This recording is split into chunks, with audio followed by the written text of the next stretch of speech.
Professional হোক আর non professional হোক, আমরা যখন যে কোনো রকমের কর্মসংস্থানের প্রিপারেশন নিতে চাই তখন কিন্তু আমাদের একটা নির্দিষ্ট সময় এবং অর্থ বরাদ্দ থাকে যে আমি এই ডিগ্রিটাকে 3 বছর হোক বা 2 বছর হোক বা 5 বছর হোক, একটা সময় বরাদ্দ থাকে যে আমি এই সময়ের মধ্যে আমার এই কোর্সটাকে কমপ্লিট করব এবং তার জন্য যে অর্থের প্রয়োজন সেটাও কিন্তু আমাদের আগাম চিন্তা ভাবনার মধ্যেই থাকে।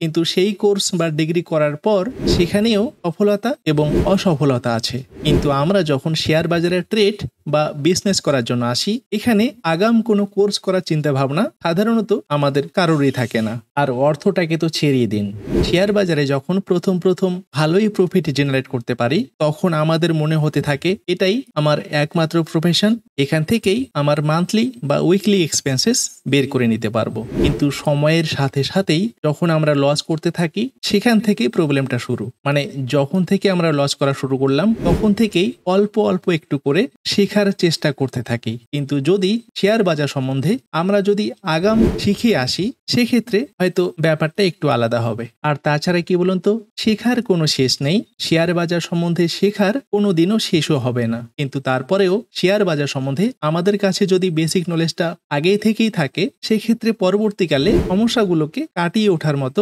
ক্যাপাসিটি তৈরি হতে পারে। তাই একজন কমেন্ট করেছেন, আমি শেয়ার বাজারে নতুন, তো এখন আমার করণীয় কি? দেখুন, প্রথমেই যেটা আপনাকে করতে হবে শেয়ার বাজারের বেসিক নলেজটাকে গেইন করতে হবে। দ্বিতীয়ত শেয়ার বাজারে আমাদের সময়টুকু দিতে হবে। সময় বলতে 1 বছরও হতে পারে, আবার 5 বছরও হতে পারে। আর আমরা যদি শেয়ার বাজারে কোনোভাবে 5টা বছর কাটিয়ে দিতে পারি, শেয়ার বাজার থেকে প্রফিট জেনারেট করাটা অনেকটাই ইজি হয়ে আসবে। আর তাছাড়া আমি অনেক আগে আলোচনা করেছিলাম ট্রেডিং এর ক্ষেত্রে মূলত 4টি নিয়ম আমাদের ফলো করতে হয়। প্রথমত ফান্ডামেন্টালি স্ট্রং স্টকগুলোকে আমরা খুঁজে বের করব। দ্বিতীয়ত কোনো একটা স্ট্র্যাটেজি আমরা তৈরি করব যে স্ট্র্যাটেজিতে কিনা আমরা এন্ট্রি এবং এক্সিট করব। তৃতীয়ত মানি ম্যানেজমেন্ট এবং চতুর্থ নাম্বারে সেটি ট্রেডিং সাইকোলজি। এই 4টি বিষয়ে আমি ভিডিও বানিয়েছি, আপনি চাইলে প্লে লিস্ট থেকে সেই ভিডিওগুলো দেখে বেসিক নলেজটুকু গেইন করতে পারেন।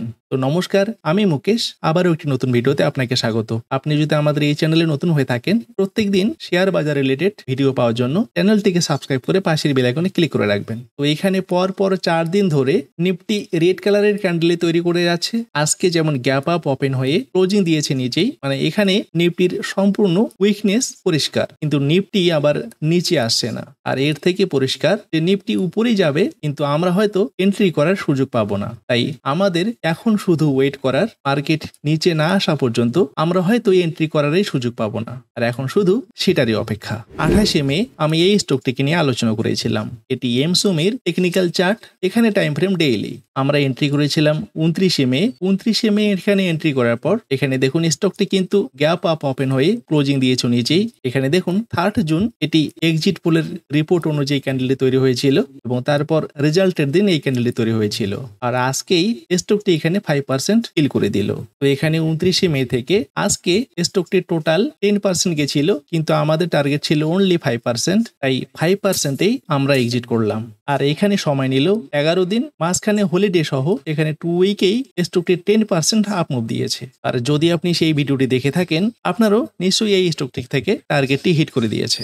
এটি এমসিএক্স এর টেকনিক্যাল চার্ট, এখানেও টাইম ফ্রেম ডেইলি। এখানে 4 জুন এই ক্যান্ডেলটি বোলিঙ্গার লোয়ার ব্যান্ডের নিচে এবং সুপার ট্রেন্ডের গ্রিন লাইনটিকে ব্রেক করে নিচে ক্লোজিং দিয়েছিল। আর আমি এই স্টকটিকে নিয়ে আলোচনা করেছিলাম এই ক্যান্ডেলে। আর তারপর স্টকটি পর এখানে 7% মতো উপরে চলে গেছে। কিন্তু যদিও আমাদের টার্গেট এই রেড লাইনটি, যেদিনই এই রেড লাইনটিকে ব্রেক করবে আমরা সেদিনই এই স্টক থেকে এক্সিট করতে পারি। তো এই সপ্তাহে ফ্রেশ এন্ট্রি করার মতো কোনো স্টকই পাইনি, যে কারণে আমরা কোনো স্টকেও ফ্রেশ এন্ট্রি করিনি। তবে কয়েকটি স্টক নিয়ে আমি আলোচনা করেছিলাম যে স্টকগুলো অনেক আগেই এন্ট্রি দিয়েছিল, কিন্তু তারপরেও পুরনো লেভেলেই থাকার কারণে আমি সেই স্টকগুলোকে নিয়ে আলোচনা করেছিলাম। তো আগামীকালকেও কোনো স্টক নেই যে স্টকে আমরা এন্ট্রি করতে পারি। আর আমি আগেই বলেছিলাম নিফটি নিচে না আসা পর্যন্ত আমরা কোনো স্টকে এন্ট্রি করব না। মার্কেট নিচে আসবে, আমরা এন্ট্রি করব, আর তারপর দেখা যাক এন্ট্রি করার পর যদি আরো নিচে আসে তো আমাদের হাতে এভারেজ করার সুযোগ থাকবে। তো আজকের মতো এইটুকুই। ভিডিওটি যদি ভালো লাগে লাইক ও শেয়ার করবেন, কমেন্ট বক্সে আপনার মতামত জানাবেন। দেখা হচ্ছে নেক্সট ভিডিওতে। ধন্যবাদ, ভালো থাকবেন।